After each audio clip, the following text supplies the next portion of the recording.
Don't let the situation control you. You control the situation. I asked him a question, why aren't you upset, twin? They call him twin. Why aren't you upset, twins? He said, because my daddy yell louder than you do.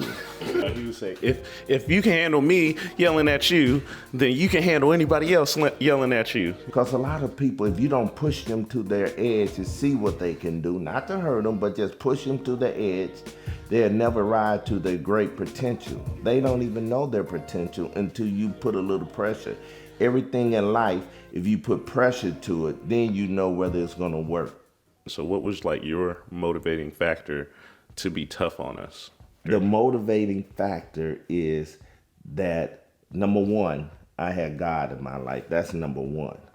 And God has rules and regulations in his life, in the Bible. We call the 10th commandments. So that is one of the, because I was raised in the church, so therefore one of the motivated factors was the Bible. That's number one. Number two, once again, I said the things you do and don't do will save a life or down the road protect a prime example.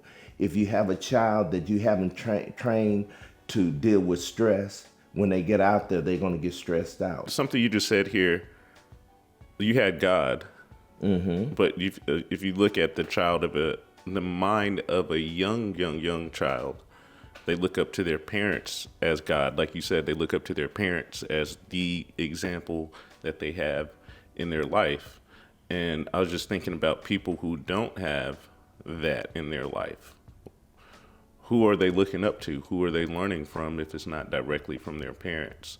So, that's really why we wanted to sit down and have this conversation with you. What was it that you wanted to ask? First off, I know you had a bunch of different jobs. One that I'm thinking about is when you worked in the ER and how you would see a lot of different things there. So how did that affect you, and how did it affect you bringing that information to your family? Once again, because of my background, I came from, I spent 20 years in the military, and also I was a nurse. One of my jobs was to work in the ER, and I love working in the ER because you see a lot of things and it opens your eyes.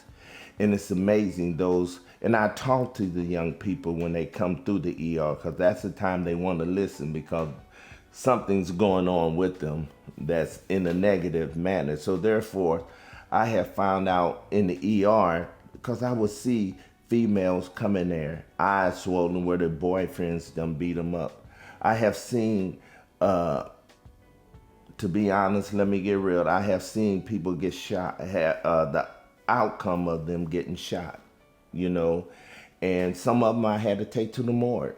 And it's amazing that some of the things that they have in common, they didn't have a father. When you don't have a father, you don't have a leader.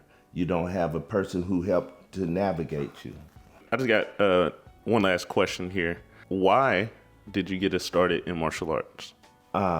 One of the reasons I got them started in martial arts is structure. You have to have, a lot of parents nowadays believe that their kid's gonna do fine without structure. If you don't have any structure in your life, once again, you're inviting chaos in your life. So therefore, if your home is the basic training area and everything that they're gonna learn, they're gonna have to utilize it in life. And you're telling them, hey, you can do what you wanna do. You can go where you wanna go. You can say what you wanna say, but that's not true. Because when you get out in the real world, and they're not ready for it. So therefore, I put them in martial arts, number one, for discipline. Number two, for structure.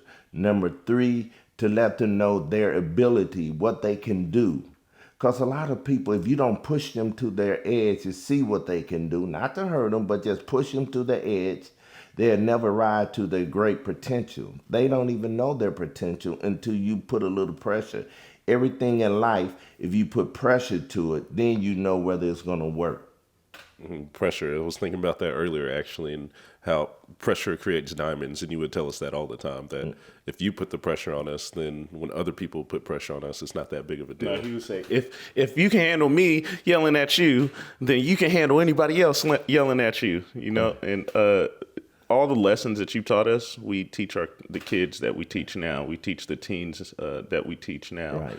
And we get to pass along your lessons. So we just really appreciate everything that you've done for us. Well, let me say this. It's a story, and one of the story was that when Calvin and Kevin, they was playing basketball, and the coach, they did something, and the coach was getting upset with them.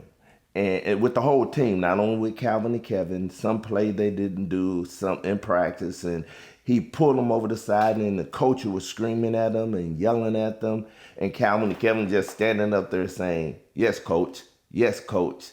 And the coach said, "Mr. Ross, I gotta ask you, I was fussing at the twins, and everybody else was getting upset on the team, and your twins, all they were saying, 'Yes, coach. Yes, coach. We'll do better. Yes, coach.'"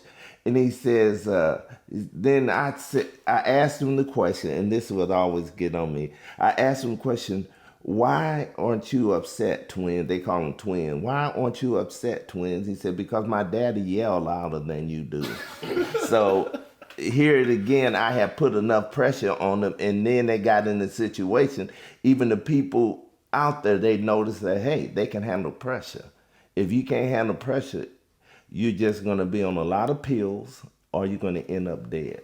Thank you for sharing all of that. So we appreciate you having this short conversation with us. Yeah. Yeah, hopefully we can do some more in the future. Oh, yes. And we hope that, what we're talking about helps the person watching, the viewer, you. So make sure y'all subscribe, like, comment, share this. And if you could share one last thing, what would you say when you would have a bad day? What is that whole quote you would say? Well, I tried. Like, I have Because he would be talking trash when he plays basketball. So what is that quote on a bad day? Oh, on a bad day, I like to play basketball. I used to like to play basketball. I say I got a bad He back. can't no more.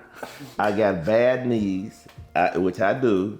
I got bad hips. But on a bad day, I'll beat you bad. Because it's the mentality, the way you think. If I feel that I'm going to, no matter what the cost, I'm going to win. And that's what I have instilled in the kids. Win. And no matter what situation, don't let the situation control you. You control the situation. Once again, don't let the situation control you. You control the situation. And if you can get that out there, a lot of kids, they go out there, they fuss and they fight, and they let the situation control them. But let's rethink that. Let's flip it and say, let the situation control you. You do not control the situation. Wait, You control the situation. Got me It's all. not confused. Yeah, so Yeah. controlling the situation. Yeah, thank you for all your wise words of wisdom. Yeah. And we'll see y'all next time. Hopefully next time we'll be up there. Okay. Y'all have me all nervous. I can't. Nobody else in here? No, but